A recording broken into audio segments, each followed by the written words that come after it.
ونشهد أن لا إله إلا الله وحده لا شريك له ونشهد أن محمدا عبده ورسوله أما بعد فقد قال الله تعالى في كلامه المجيد والفرقانه الحميد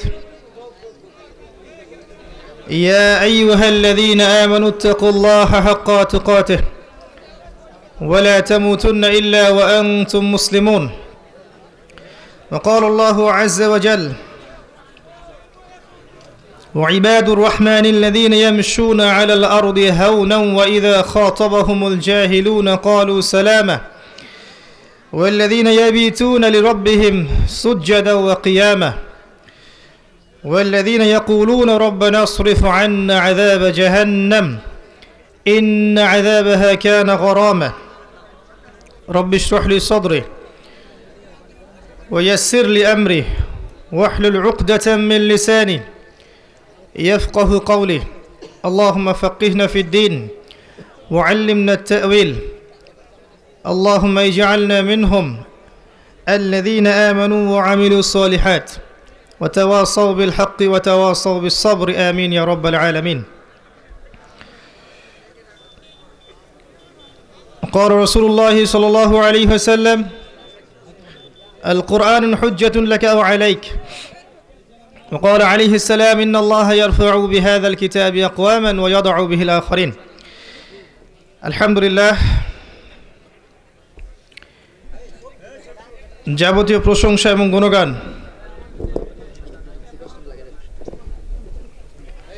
যাবতীয় হামদ ও সানা একমাত্র মহিয়ান ও গরিয়ান আল্লাহ সুবহানাহু ওয়া তাআলার জন্য যে আল্লাহ রাব্বুল আলামিন নাজিল করেছেন মহাবিশ্বের এই মহাবিশ্বয় মহাগ্রন্থ আল কোরআনুল কারীম যে আল্লাহ পাক ছাড়া ইবাদত পাওয়ার যোগ্য দ্বিতীয় কোনো হক ইলাহ বা মাবুদ নেই যে আল্লাহ পাক আজকে আমাদেরকে সুস্থ শরীরে এই মাহফিলে আসার তৌফিক দান করেছেন শুকরিয়া আদায় করি বলি আলহামদুলিল্লাহ অগণিত অসংখ্য দরুদ এবং সালাত বর্ষিত হোক প্রিয় নবী মুহাম্মদুর রাসূলুল্লাহ সাল্লাল্লাহু আলাইহি ওয়াসাল্লামের প্রতি আমরা সকলে দরুদ শরীফ পড়ি আল্লাহুম্মা সাল্লি আলা মুহাম্মাদ ওয়া আলা আলি মুহাম্মাদ কামা সাল্লাইতা আলা ইব্রাহিম ওয়া আলা আলি ইব্রাহিম ইন্নাকা হামিদুম মাজিদ اللهم بارك على محمد وعلى آل محمد كما باركت على إبراهيم وعلى آل إبراهيم إنك حميد مجيد সম্মানিত উপস্থিতি আপনারা কেমন আছেন আলহামদুলিল্লাহ আলা কুল্লি হাল ফি কুল্লি মাকান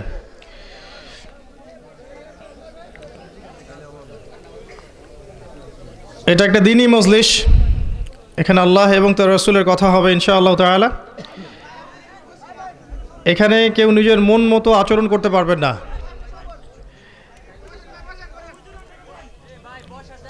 যারা দাঁড়িয়ে আছেন আমি রিকোয়েস্ট করব আপনারা বসে পড়েন যদি বসার সুযোগ থেকে থাকে যারা বসে আছেন একটু জায়গা করে দেন যাতে করে দাঁড়ানো ব্যক্তিরা বসতে পারেন আর আল্লাহর ওয়াস্তে মোবাইল নিয়ে বেশি ব্যস্ত হবেন না তাহলে আমার লেকচারের বরকত কমে যাবে যত বেশি ফোন নিয়ে ব্যস্ত থাকবেন আমাকে বিব্রত করবেন মনোযোগের ব্যাঘাত ঘটাবেন তত লেকচারের মান খারাপ হয়ে যাবে আমি সেটা বলতে পারবো না যেটা বলতে এসেছি এবং এটা না বলার দায়ভার আপনার উপর বর্তাবে একটা বিষয়ে মানুষকে বোঝানোর জন্য মনোযোগের দরকার বারবার মনোযোগের ব্যাঘাত ঘটে তাহলে সঠিক বিষয়টা উপস্থাপন করা কষ্ট হয়ে যায় আর যারা কথা বলছেন বা কোনো সমস্যা বোধ করছেন এখানে বসে থাকতে আমার পরামর্শ হচ্ছে বাসায় চলে যান বাসায় গিয়ে ইউটিউবে লেকচার শোনেন ঘরে গিয়ে শুয়ে শুয়ে লেপের তলে শুয়ে শুয়ে ইউটিউবে লেকচার শোনেন কোনো সমস্যা হবে না আল্লাহর পথে বের হলে আল্লাহর পথে বের হলে কষ্ট স্বীকার করতে হয়। যাদের কষ্ট স্বীকার করার মানসিকতা থাকে না তাদের আল্লাহর পথে বের হওয়ার প্রয়োজন নাই। আল্লাহর পথ অনেক প্রশস্ত, আমার আপনার আল্লাহর কোনো প্রয়োজন নেই। আমাদের মধ্যে যদি আল্লাহর দিন এর খেদমতের কোয়ালিফিকেশন না থাকে, আল্লাহ পাক অমুসলিমকে হেদায়েত দিয়ে আমার জায়গায় নিয়ে আসবেন ইনশাআল্লাহ। একটা দায়ী বা একজন বক্তা বা আলেমকে স্টেজে আনতে যদি এত হ্যাসেল হয়, এত বিশৃঙ্খলা হয়, তাহলে কোরআন সুন্নাহ দিয়ে ইসলামিক হুকুমত কায়েম করবেন কিভাবে? 7 দিনও তো দেশ চালাতে পারবেন না। এত আবেগই কেন? আবেগ দিয়ে কি হয়? আবেগ দিয়ে আজ পর্যন্ত আমাদের কি হয়েছে? সমাজে ফিতনা, পরিবারে ফিতনা, রাষ্ট্রে ফিতনা, বিশ্বে ফিতনা, ধর্মে ফিতনা, ধর্মীয় দলের ফিতনা, শিরকের ফিতনা, বেদায়াতের ফিতনা, সুদের ফিতনা, জেনা অশ্লীলতার ফিতনা, অপসংস্কৃতির ফিতনা। আবেগ দিয়ে আমরা কি করলাম আজ পর্যন্ত? তো আবেগ না, বিবেক দিয়ে শেকড় থেকে কাজ করতে পারলে দিনের দীর্ঘস্থায়ী কল্যাণ হবে ইনশাআল্লাহ। তো আবেগ দিয়ে যদি আমরা যেভাবে চলছি এভাবে চলি, তাহলে দিনের উপকার হয়তো হচ্ছে কিছু, কিন্তু কোনো কোনো ক্ষেত্রে ক্ষতিটা আরও বেশি হয়ে যাচ্ছে। আল্লাহর ওয়াস্তে আমরা এখন হয়তো 1 ঘন্টা কথা বলবো কোরআন থেকে এবং হাদিস থেকে ইনশাআল্লাহ তাআলা। এই কথাগুলো আমরা মনোযোগের সাথে শুনবো ইনশাআল্লাহ।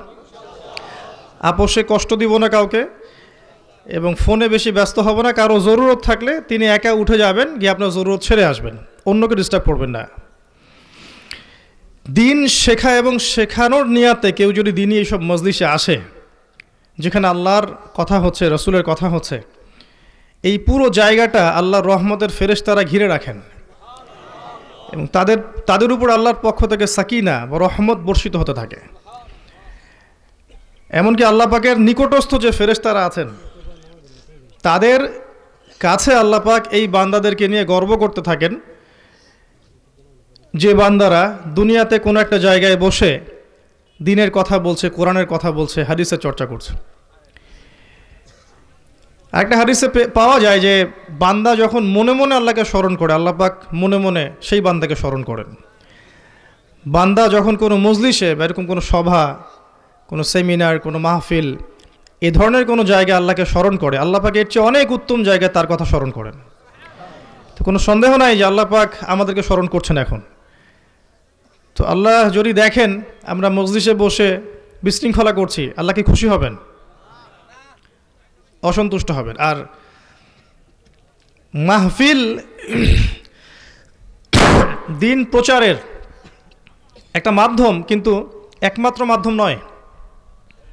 দিনের খেদমত করার, দিনের গোড়া থেকে খেদমত করার, দিনের দাওয়াত পৌঁছানোর, দিনের বিজয়ের অনেক মাধ্যম আছে, এটাই একমাত্র মাধ্যম নয়। লিখতে পারলে লিখবেন, বলতে পারলে বলবেন, মানুষকে সংগঠিত করতে পারলে করবেন, অর্থনৈতিক কোনো প্রজেক্ট লঞ্চ করতে পারলে করবেন, সুদের বিপরীতে হালাল অর্থনীতি এরকম কোনো প্রজেক্ট চালু করতে পারলে করবেন, বিধবাদের প্রজেক্ট করবেন, ইয়েতিমদের প্রজেক্ট করবেন, মানবতার কল্যাণমূলক কাজ করবেন, স্কুল করে দেবেন, কলেজ করবেন, মাদ্রাসা গড়বেন, বিশ্ববিদ্যালয় গড়বেন, কনস্ট্রাকটিভ সিলেবাসে বাচ্চাদেরকে পড়াশোনা করাবেন। দিনের খেদমতের অনেক সুযোগ আছে। মাহফিলই কিন্তু একমাত্র মাধ্যম নয়। তো একটা মাহফিল, এক রাতের মাহফিলের নামেই কিন্তু দিন ইসলাম নয়। 365 দিন আপনাকে রাসূল সাল্লাল্লাহু আলাইহি ওয়াসাল্লামের আদর্শে চলতে হবে, এর নাম দিন ইসলাম। আমার কথা কি বুঝতে পারছেন? 365 দিনই আল্লাহ এবং তার রাসূলের আনুগত্য করে চলতে হবে, এর নাম দিন ইসলাম। শুধু এক রাতের এই জলসার নাম কিন্তু দিন নয়, এটা দিনের একটা অংশ। তো একটা বিষয়কে কেন্দ্র করে এমন কিছু করা যাবে না যেটাতে দিনের ক্ষতি হয়ে যায়। যাবে না। যারা ইউটিউবিং করছেন, এখানে গিয়ে যদি দেখা যায় লেকচারের টপিক একটা, ট্রাম লাইনে আসছে অন্য জিনিস, অপ্রাসঙ্গিক একটা অংশ কাট করে নিয়ে আসা হয়েছে, যার সাথে বক্তব্যের কোনো সম্পর্ক নাই। এর ফলশ্রুতিতে দেখা গেল যে সেই বক্তা সম্পর্কে মানুষের নেগেটিভ একটা ধারণা তৈরি হলো। কাজটাকে দিনের খেদমত হলো? এরকম কাজ করার পর দিনের যে ক্ষতিটা হবে, ওই আলেমের ক্ষতি কি 100টা ইউটিউবার পূরণ করতে পারবে? বাংলার মাটিতে যে এখন আলেমের সংখ্যা কমে যাচ্ছে দিন দিন, এই ক্ষতিটা কি, এই গ্যাপটা কি ইউটিউবাররা পূরণ করতে পারবে? কখনো পারবে না। তো পড়াশোনা করে আলেম হয়ে উলামায়ে কেরামের সোহবতে থেকে দিনের বড় খেদমতের চেষ্টা করেন। আল্লাহ পাক সবাইকেই প্রতিভা দিয়েছেন। শেকড়ের কাজ কেমন? শেকড়ের কাজ হচ্ছে আপনাকে আমাকে পড়াশোনা করতে হবে, একদম গোড়া থেকে পড়াশোনা করতে হবে। পড়াশোনা করতে হবে কোরআন, আরবি ভাষা, সাহিত্য, কোরআনের অনুবাদ, কোরআনের তাফসির, হাদিসের কিতাবগুলো, রাসূল সাল্লাল্লাহু আলাইহি ওয়াসাল্লামের সিরাত, এই যে জীবনী মোবারক, ইসলামের ইতিহাস, ইসলামের দর্শন, ইসলামের অর্থনীতি, ইসলামিক ভূরাজনৈতিক প্রেক্ষাপট, প্রতিটা সাবজেক্ট গোড়া থেকে আপনাকে পড়তে হবে। এগুলো দিনের খেদমত, এটা শেকড় থেকে খেদমত। ওই জানা অনুযায়ী আমল করতে হবে রাসূল সাল্লাল্লাহু আলাইহি ওয়াসাল্লামের সুন্নাহ মোতাবেক, এটা দিনের জন্য খেদমত। আপনার আদর্শ দেখে মানুষ ইসলামের দিকে আসার সৌভাগ্য লাভে ধন্য হবে ইনশাআল্লাহ। হালাল রিজিক খাইতে হবে, হারাম থেকে বিরত থাকতে হবে, এইটা গোড়া থেকে কাজ। আমাদের আদর্শ পরিবার গঠন করতে হবে, এটা গোড়ার কাজ, শেকড়ের কাজ। পরবর্তী যে প্রজন্মরা আসবে আমাদের, ওদেরকে এক একজন ওমর এবং খালিদের মতো গড়ে তুলতে হবে রাদিয়াল্লাহু আনহুমা, এটা দিনের খেদমতের কাজ। তাদের জন্য বড় বড় মাদ্রাসা, কনস্ট্রাকটিভ বিশ্ব যুগোপযোগী সিলেবাসের মাদ্রাসা, মক্তব, মসজিদ, ইসলামিক এই যে অ্যাসোসিয়েশন, এনজিও, সংগঠন, এগুলো তৈরি করতে হবে। এগুলো হচ্ছে ইসলামের খেদমত। যে দেশে আছেন যাদের আন্ডারে আছেন তাদেরকে দিন ইসলাম বুঝানো, কারণ তারা দিন ইসলাম বোঝে না। যারা উপরের লেভেলে থাকেন তারা সবাই দিন ইসলাম গভীরভাবে বোঝে না, বোঝে কিন্তু ওলামায়ে কেরাম। তাদেরকে দিন বোঝানো, দিনের প্রকৃত সারমর্ম বোঝানো, বিশ্বের প্রেক্ষাপট ব্যাখ্যা করা, বিশ্বের প্রত্যেকটা বিষয় তাদের সামনে তুলে ধরা কোরআন সুন্নাহর আলোকে, এগুলো দিনের খেদমত। গোড়া থেকে শেকড় থেকে খেদমতগুলো আঞ্জাম দিতে হবে। তখন গিয়ে দেখবেন যে ওই আল কোরআনের আলো ঘরে ঘরে জ্বলেছে ইনশাআল্লাহ। শুধু আইওয়াশ করে শোডাউন দিয়ে কখনো দিনের এই আলো আপনি ঘরে ঘরে জ্বালতে পারবেন না। আইওয়াশ শোডাউনের যুগ না, এখন গোড়া থেকে কাজ করতে হবে এই যুগ। দেখবেন মাহফিলে এসেছে 1000, 2000, 3000 মানুষ, আপনি দেখবেন যে ফজরের সালাতে মানুষ নাই। আপনি দেখবেন জুমার দিনে মসজিদ ভর্তি, জায়গা নাই। 5 ওয়াক্ত নামাজে আপনি জায়গা পাবেন, জায়গায় ফাঁকা পড়ে থাকবে, কেউ নাই, কাতার ফাঁকা পড়ে আছে। 5 ওয়াক্ত সালাতের আজান কানে যাবে, মসজিদে আসবে না। জুমার আজান কানে যাবে, মসজিদে আসবে। আপনি দেখবেন মাহফিলে বহু মেয়ে বসে থাকবে, কালকে আবার দেখবেন রাস্তায় বেহায়ের মতো ঘুরে বেড়াচ্ছে। অনেক যুবককে দেখবেন 30 তারিখের মাহফিলে হাজির, 31 তারিখে 31st নাইটের কনসার্টে হাজির। দিন আবেগের নাম নয় তো। আবার জিজ্ঞাসা করলে দেখবেন আজকে মাহফিলে কতক্ষণ ছিলেন? 2-4 ঘন্টা ছিলাম। কি শিখেছেন? ভাই কী শিখছি এটা বলতে পারতেছি না। তার মানে সুরের ওয়াজ হয়েছে, আমি এতটুকু শুনেছি। অনেক প্রবলেম আছে, আমার চোখটা ডিফারেন্ট একটু, ওই জন্য হয়তো আমার সাথে অনেকের মেলে না। 2 চোখ দিয়ে দেখতে হবে আপনাকে। বাহ্যিক চোখ দিয়ে দেখলে মনে হবে সব ঠিক আছে, কোনো সমস্যা নাই, কিন্তু কলবের চোখ দিয়ে যখন দেখবেন আপনি বুঝবেন কিচ্ছু ঠিক নাই, কিচ্ছু ঠিক নাই। মুসলিমদের মধ্যে তাওহীদের মধ্যে শিরিক ঢুকে গেছে না? সুন্নতের মধ্যে বেদাত ঢোকে নাই? মুসলিমরা এখন হারাম রিজিক খাচ্ছে না? মুসলিম যুবকরা পর্নোগ্রাফি, এই যে ক্যাসিনো, এই যে জুয়া, এই যে মাদক, free mixing, girlfriend boyfriend affair, এগুলো তো যুক্ত নাই? মুসলিমরা শিক্ষা ব্যবস্থার মধ্যে আছে, শিক্ষা ব্যবস্থায় শিরকি শিক্ষা শিখছে না? অর্থনৈতিক জীবনে গিয়ে সুদ খাচ্ছে না? ঘুষ, দুর্নীতি, ব্যভিচার এগুলো চলছে না? সব ঠিক আছে। যারা মনে করছেন তাদেরকে বলবো কলবের চোখ দিয়ে দেখেন, বুঝবেন কিছুই ঠিক নাই। পুরো বিশ্বের দিকে তাকায় দেখেন, ইসলামের যত শত্রুরা আছে সবাই ঐক্যবদ্ধ না? মুসলিম উম্মার দিকে তাকিয়ে দেখেন, তাদের কোনো খেলাফা আছে? কোনো আমির আছে? বৈশ্বিক আমির নাই। যতগুলো মুসলিম দেশ আছে প্রত্যেকটা দেশের আয়তন, তাদের সামরিক বাহিনীর সংখ্যা, অস্ত্রশস্ত্র, সম্পদ এগুলো অমুসলিমদের চেয়ে বেশি না? তারপরে মুসলিমদের মধ্যে কোনো ঐক্য আছে? একটা দেশের মধ্যে 1000টা মুসলিম দল আছে না? সবাই বলছেন আমি হক, সবাই বাতিল। এক আলেম আর এক আলেমের গীবত করছে না, তহমত দিচ্ছে না, একজন আরেকজনকে ব্যক্তির স্বার্থে বিতর্কিত করছে না? কি ঠিক আছে তাহলে? আমাদের আসলে ঠিকটা আছে কি বলেন তো? আমরা সবাই যে বললেই বলি ঠিক না বেঠিক বলেন, আসলে ঠিকটা কি আছে বলেন তো? কি ঠিক আছে? আমাদের একটা জিনিস ঠিক আছে, যে আমরা দ্বীন ইসলামকে আবেগ দিয়ে ফলো করছি, বিবেক দিয়ে ফলো করছি না।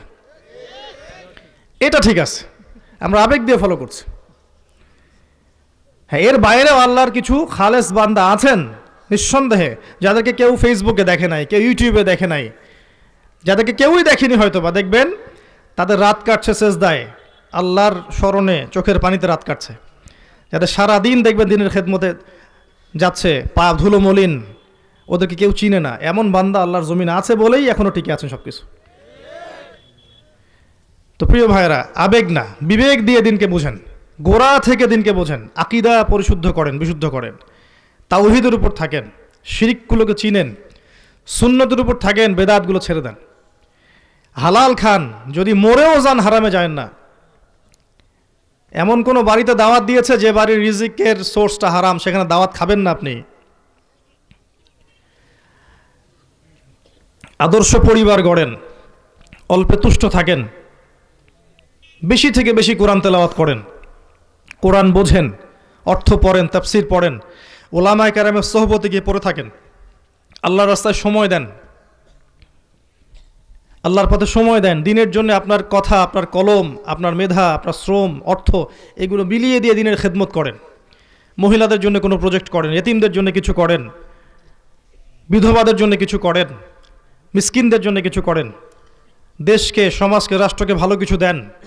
পরবর্তী যে প্রজন্মটা আসছে আমাদের, এদেরকে গড়ে তোলেন, ইয়াং জেনারেশনকে গড়ে তোলেন, দেখবেন 20, 30, 40, 50 বছর পর একটা ফলাফল পাবেন ইনশাআল্লাহ।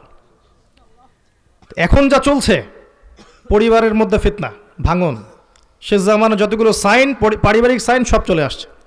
এখন যা চলছে ইয়াং জেনারেশনের মধ্যে, খালি জেনার, পর্নোগ্রাফি, ফ্রি মিক্সিং, বেহায়াপনা, জিল্লতি আর অহেতুক সময় নষ্ট করা, টিকটক আর পাবজির মধ্যে পড়ে থাকা, জীবনের উদ্দেশ্য না জানা একটা প্রজন্ম, জানে না জীবনের উদ্দেশ্য কি।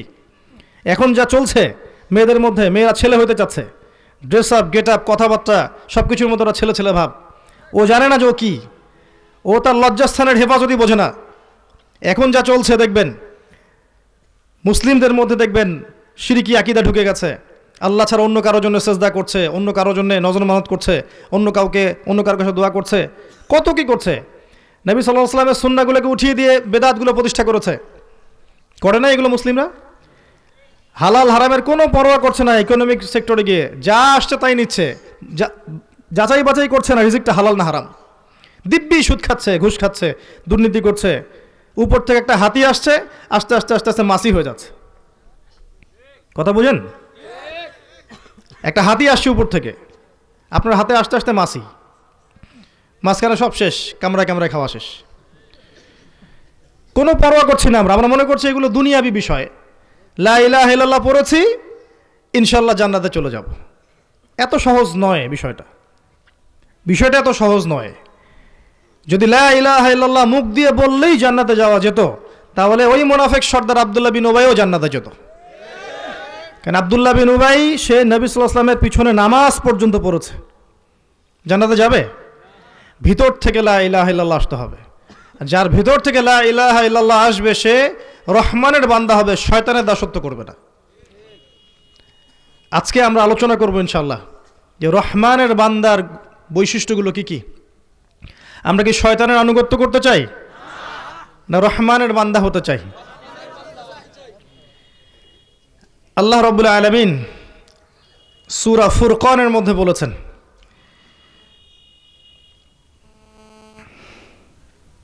তেষট্টি থেকে শেষ পর্যন্ত যে আয়াতগুলো আছে, এই আয়াতগুলোর মধ্যে আল্লাহ পাক বলেছেন যে রহমানের বান্দা এর বৈশিষ্ট্যগুলো কি কি। আপনারা কি শুনতে চান?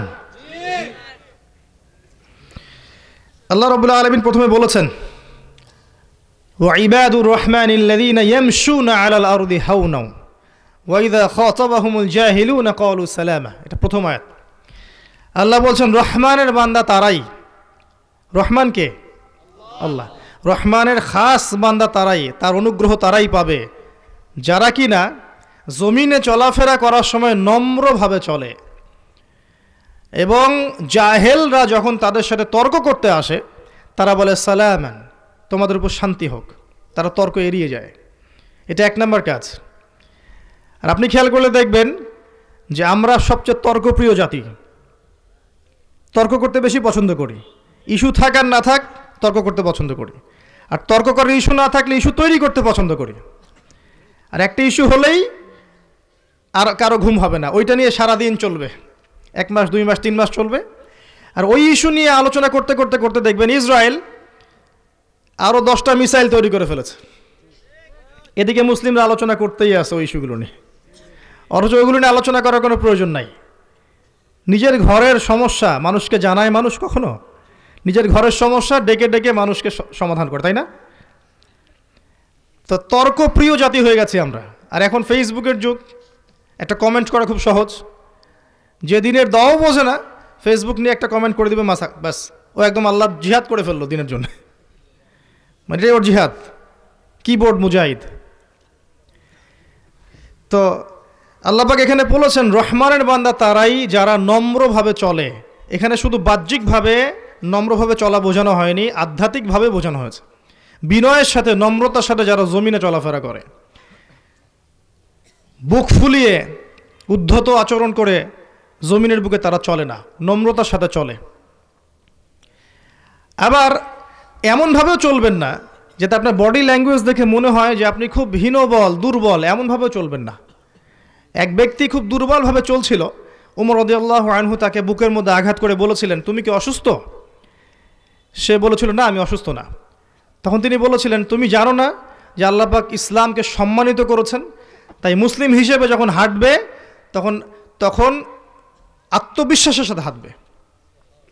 যখন মুসলিম হিসেবে হাঁটবে জমিনে আত্মবিশ্বাস নিয়ে হাঁটবে, বডি ল্যাঙ্গুয়েজটা থাকবে কনফিডেন্ট যে আপনার সাথে আল্লাহ আছেন, আপনার কোনো ভয় আছে। মুসলিমদের হাঁটা হবে মধ্যম পন্থায়।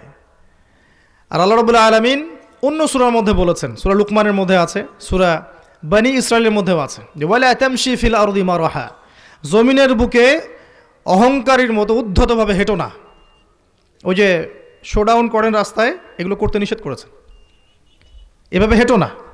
ইন্নাকা লান তাখরিকাল আরদা ওয়া লান তাবলুগাল জিবালা তুলা, কারণ তুমি মানুষটা খুব ক্ষুদ্র, তুমি জমিনকে ফেটে চৌচির করতে পারবে না, আর তুমি পাহাড়ের উচ্চতায় কখন উঠতে পারবে না। তুমি খুব ছোট্ট একটা সৃষ্টি, অহংকার করে উদ্ধতভাবে জমিনে হেঁটো না। তো রহমানের বান্দারা নম্রভাবে হাঁটে জমিনের মধ্যে, 1 নম্বর বৈশিষ্ট্য। এবং 2 নম্বর হচ্ছে তারা যখন জাহেলরা তাদের সাথে তর্ক করতে আসে তারা বলে সালামান, তারা তর্ক করে না, এড়িয়ে যায়। ওয়াহজুরহুম হাজরান জামিলা। তো এখানে একটা বিষয় বুঝতে হবে, জাহেল কারা? জাহেল কাকে বলে বলেন দেখি? যাকে জিজ্ঞাসা করুন বলুন অজ্ঞ, তাই না? জাহেল মানে কি? মূর্খ, অজ্ঞ।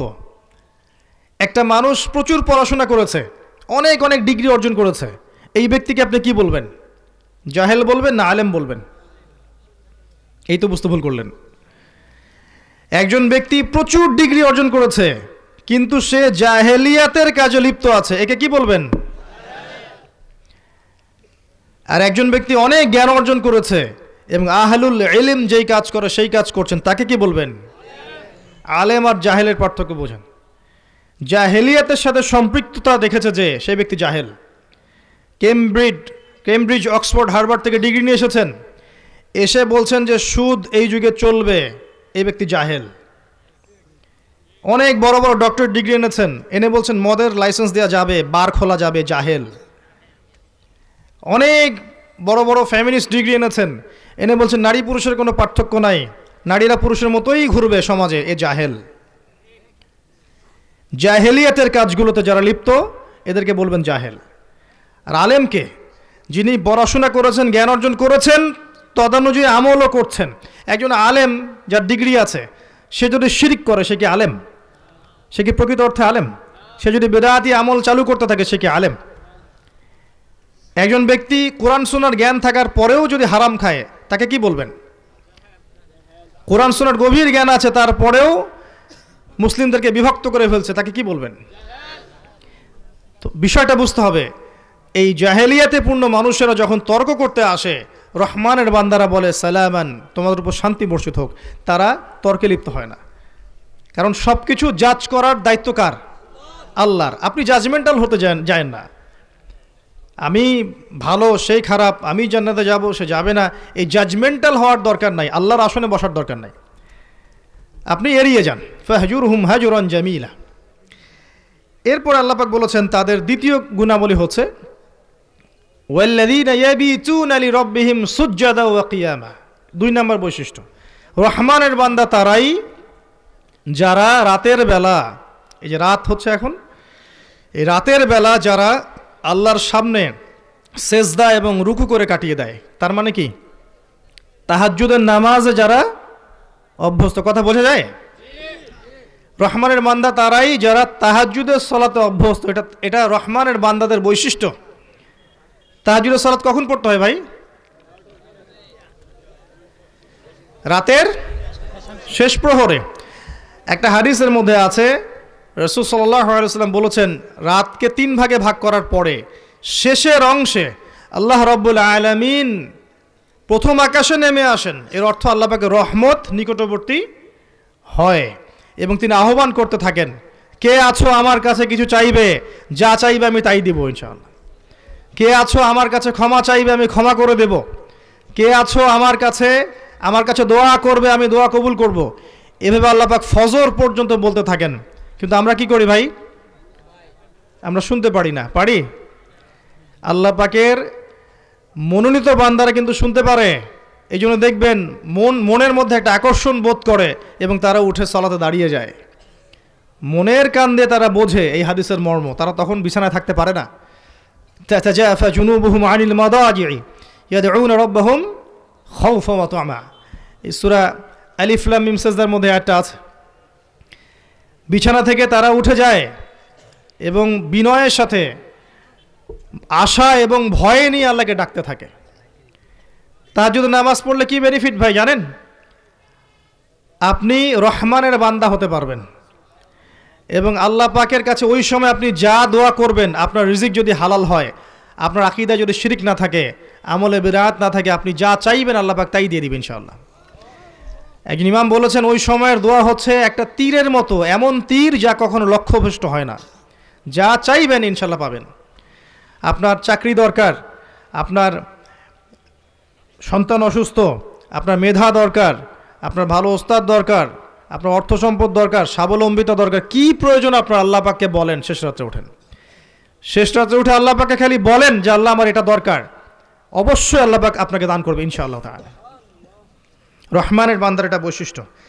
এবং এই সময় তার একটা দোয়া করে বেশি বেশি, যেটা পরের আয়াতে এসেছে, ওয়াল্লাযীনা ইয়াকুলুনা রাব্বানা ইসরিফ আন্না আযাবা জাহান্নাম ইন্না আযাবাহা কানা গরামা ইন্নাহা সাআত মুস্তাকাররা ওয়া মুকামা।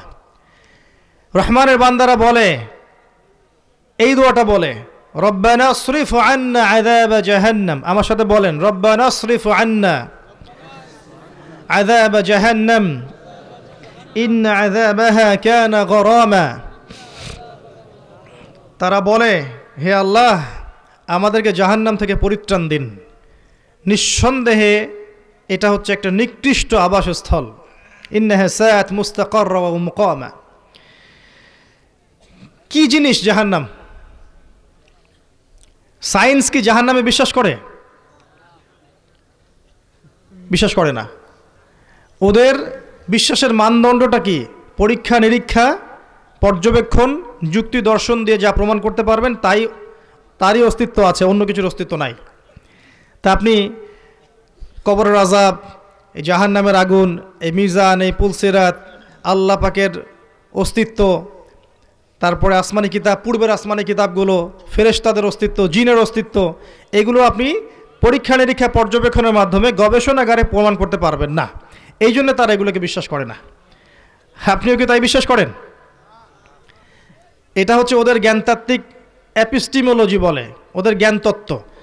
ওরা চাক্ষুষ দর্শনে বিশ্বাস করে, আর আমাদের দর্শনটা হচ্ছে গায়েবে বিশ্বাস, আল্লাযীনা ইউমিনুনা বিল গায়বি, তাই না?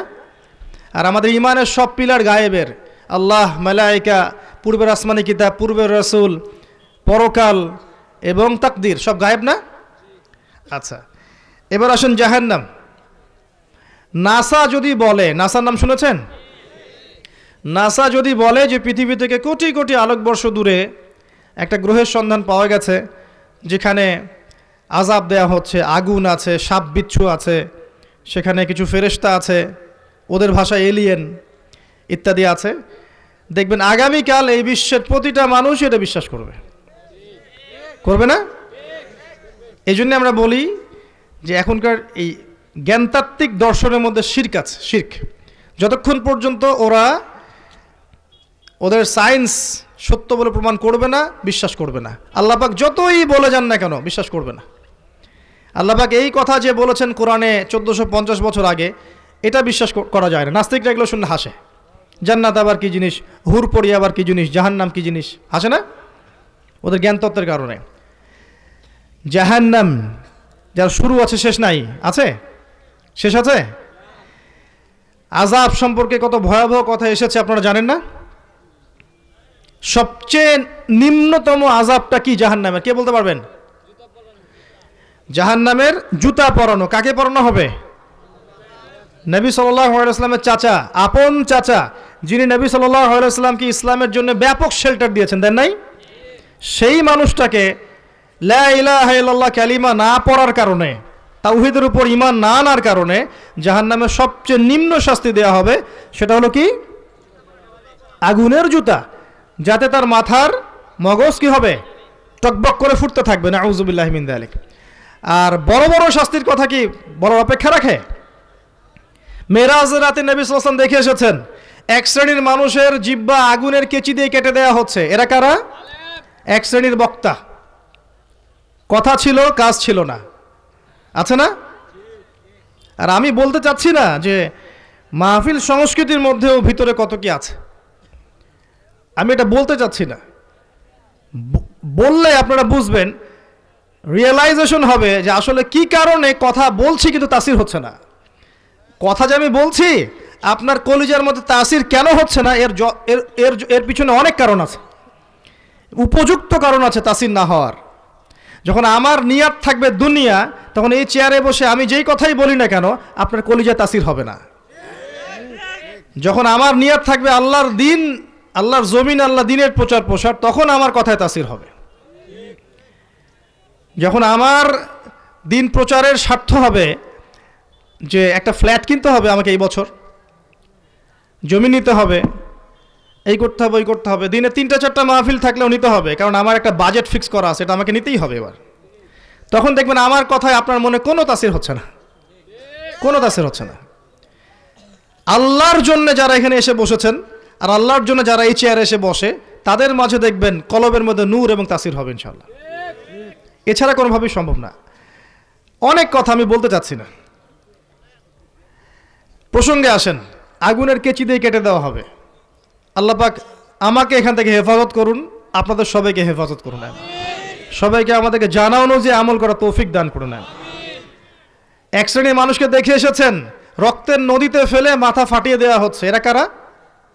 এই উম্মতের সুদখোর। কে বলতে পারবেন রক্তের নদী কেন, অন্য নদী নয় কেন? কারণ তারা মানুষের রক্ত চুষে খেয়েছে। ঠিক বলেছেন, সুদের মধ্য দিয়ে তারা গরিবের রক্ত চুষে খেয়েছে। পৃথিবীর একটা অংশ দিন দিন বড় হচ্ছে, বড়লোক হচ্ছে, একটা অংশ গরিব হচ্ছে। এটা রিবার কারণে, সুদের কারণে।